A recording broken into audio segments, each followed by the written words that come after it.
बयात, सबा, हिजाज, नहवन, रस्त, सीका, जिहारका और आजम।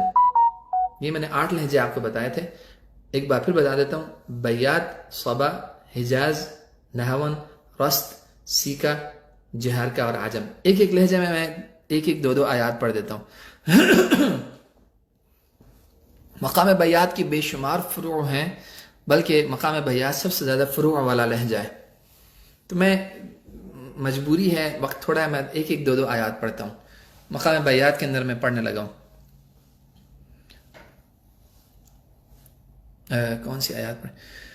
बिस्मिल्लाहिर्रहमानिर्रहीम। इन्ना लिलमुत्तक़ीन मफ़ाज़ा हदाइक़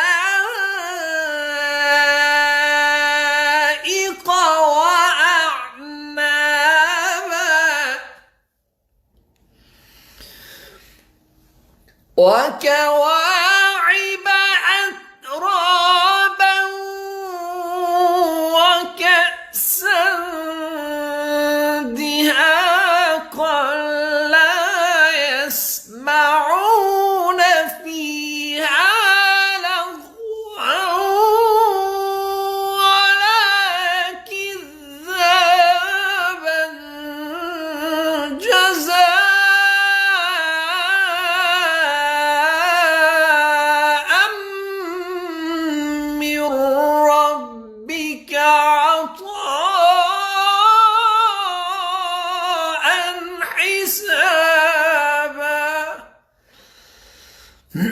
ये मकाम बयात है।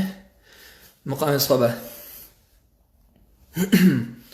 रब्बिस समावाति वल अर्दि वमा बैनहुमा अर्रहमानि ला यमलिकून मिन्हु खिताबा यौम यक़ूमुर रूह वल मलाइकतु सफ़्फ़ा। ये सबा हो गया। इसी में आजम में ज़रा सुना देता हूँ। आवाज़ में ज़रा बुलंद नहीं कर सकता, इसलिए माज़रत चाहूँगा। अगर गड़बड़ हो जाए तो आप बुरा ना मनाइए। यौम यक़ूमुर रूह वल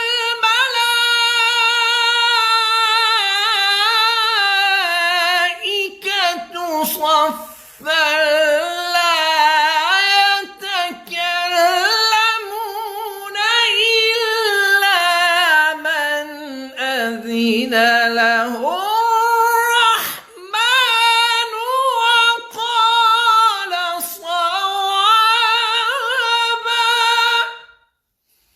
ये आजम होता है।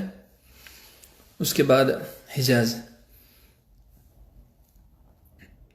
ज़ालिकल यौमुल हक़्क़ु फमन शाअ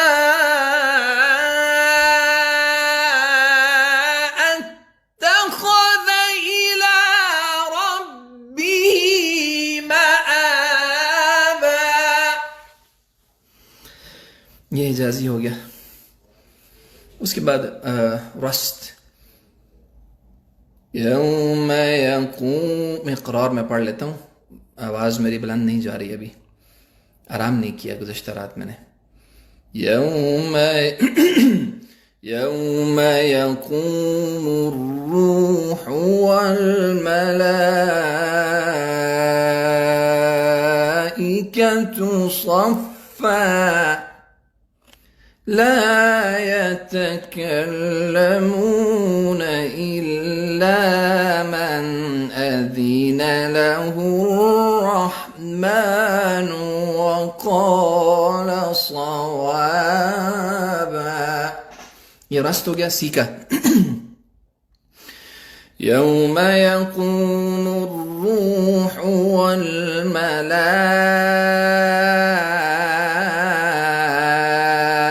الملائكة صفا لا يتكلمون إلا من أذن له الرحمن وقال صوابا. جهر کا يوم يقوم الروح والملائكة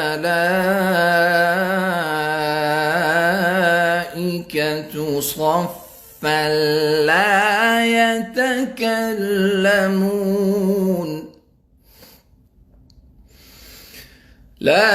يتكلمون إلا من أذن له الرحمن وقال صوابا.